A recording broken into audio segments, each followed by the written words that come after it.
Hello and welcome to the video lecture. इस video lecture का title है binary fission in paramecium. Paramecium में द्विखंडन विभाजन।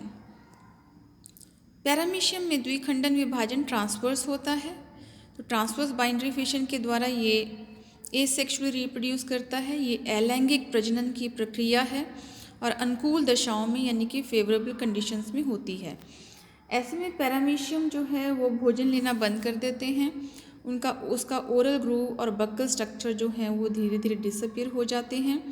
माइक्रोन्यूक्लियस माइटोटिकली डिवाइड करता है और विभिन्न प्रजातियों में जो गुणसूत्र की संख्या है वो 36 से 150 तक होती है। प्रत्येक गुणसूत्र लंबाई के बीच में चिरकर जो है वो 2 क्रोमैटिड बनाता है। ये प्रोफेस अवस्था होती है। ये क्रोमैटिड जो है वो मेटाफेस में अरेंज हो जाते हैं। इक्वेटोरियल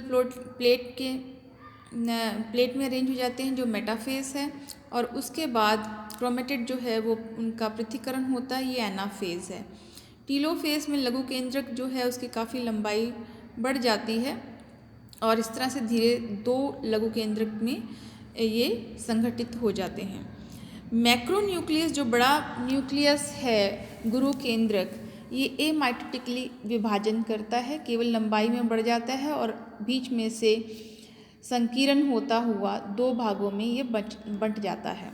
इसके पश्चात अब 2 ओरल ग्रूव्स दोबारा से बनने शुरू हो जाते हैं और बक्कल स्ट्रक्चर भी दोबारा से बनने शुरू हो जाते हैं। उसके बाद बीचों बीच एक खांच सी अपीयर होती है जो बाद में जिससे 2 पैरामीशियम डॉटर पैरामीशियम बन जाते हैं, यानी कि 2 संतति पैरामीशियम बन जाते हैं। अग्र पैरामीशियम को हम प्रोटर कहते हैं और पश्च पैरामीशियम को हम ओपिस्थी का नाम देते हैं। पूरे एक साइकिल को 30 मिनट का समय लगता है और जेनेटिकली आनुवंशिक रूप से ये पैरामीशियम सारे एक समान होते हैं, इसलिए क्लोन कहलाते हैं। इस चित्र में हम बड़े क्लियरली देख सकते हैं कि किस तरह से जो लघु केंद्रक है वो माइटोसिस से विभाजित हो रहा है और उसके पश्चात आप पेरेंट पैरामीशियम देख सकते हैं जिसमें 2 न्यूक्लियस हैं, mega nucleus, micro nucleus, 2 contractile vacuole हैं, एंटीरियर और पोस्टीरियर, ओरल ग्रूव और बक्कल स्ट्रक्चर हैं। नेक्स्ट स्टेज में हम देख रहे हैं कि जो मैक्रोन्यूक्लियस है वो इलांगेट हो रहा है और ओरल स्ट्रक्चर जो हैं, ओरल ग्रूव्स, बक्कल स्ट्रक्चर वो हैं वो डिसअपीयर हो गए हैं। उसके बाद हम देख पाएंगे चित्र में कि तीसरे चित्र में हम देख पा रहे हैं कि माइक्रोन्यूक्लियस जो है वो माइटोटिकली डिवाइड हो गया है और मैक्रोन्यूक्लियस इलांगेट होकर डिवाइड हो रहा है एंड 2 ओरल स्ट्रक्चर्स दोबारा से अपीयर हो रहे हैं और बीच में कंस्ट्रिक्शन जो है वो अपीयर हो रही है। इसके बाद कंस्ट्रक्शन पूरी हो जाती है और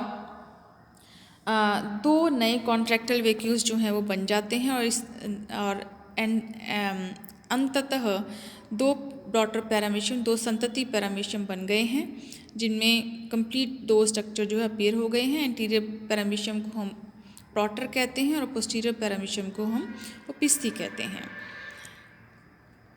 इस वीडियो में इतना ही। Thank you so much for watching. यदि आपको ये वीडियो पसंद आया तो इसे लाइक और शेयर करें और साथ ही साथ चैनल को सब्सक्राइब भी करें।